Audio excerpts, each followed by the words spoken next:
बिस्मिल्लाहिर्रहमानिर्रहीम। अस्सलाम वालेकुम। मैं हूं आबिद अजीज़ और आज मैं बात करूंगा होम्योपैथिक बायोकेमिक दवा फेरम फास के बारे में,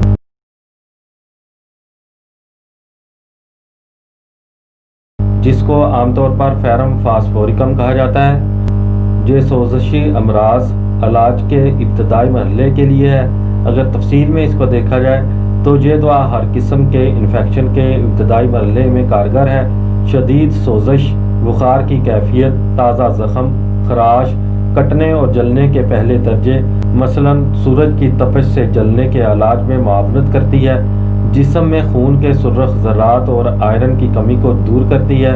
जिगर के वर्म और सोजश, माइग्रेन, जोड़ों और पट्ठों के दर्द के लिए इंतहाई मुफीद है।